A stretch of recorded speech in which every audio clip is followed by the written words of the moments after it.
Latinos are the fastest growing population within Islam. Very little research has gone into discovering why. So I'm heading to Rice University to meet with Professor Considine, a religious studies expert, to gain clarity on why so many Latinos are becoming Muslim during such a critical and divisive time in America.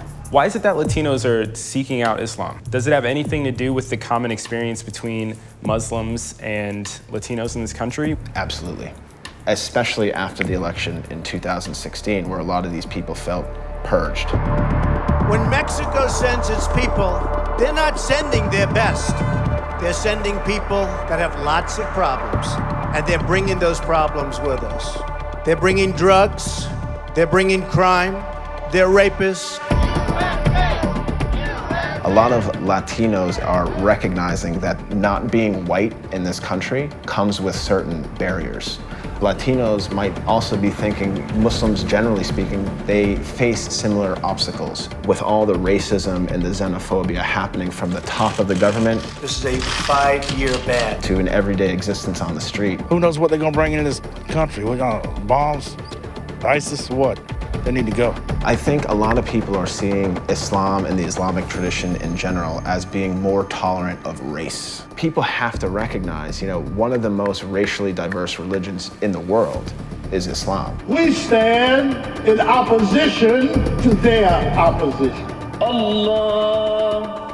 How large is this movement? The statistics suggest that it's got to be at least 250,000 Latin Muslims in this country. Wow. But it's growing. This is the future of America. Houston is a microcosm of the future of America. It's the browning of America. They say by 2050, white people are not going to be the majority anymore.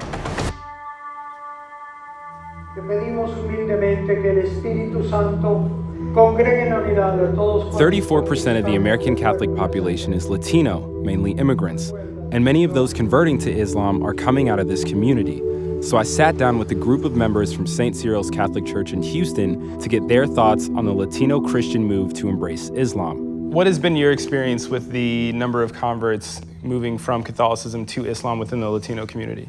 So it's a very complicated issue, actually, right? It's multifaceted.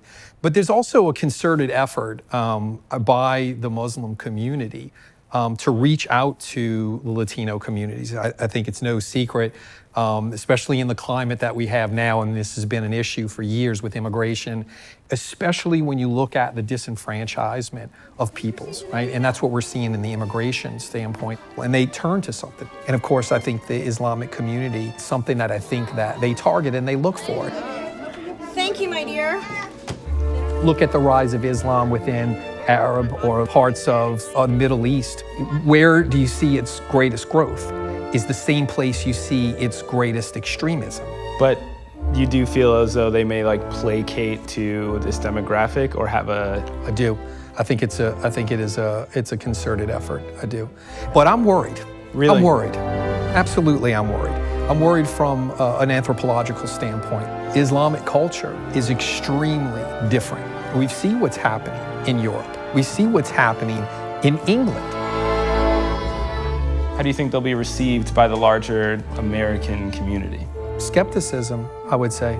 Very skeptical, very skeptical. Anyone who says that we target disenfranchised individuals, they don't know us. People who talk like this, they have an elitist mentality, possibly. How are we targeting? We're not targeting disenfranchised people. We're on digital media. So what room is this? So this is the brain, man, of the whole operation right here. We reached 14 million people just in a month in Ramadan. Wow. Sometimes there's some attacks, and they come due to some bias sometimes, and people have some agendas. This is our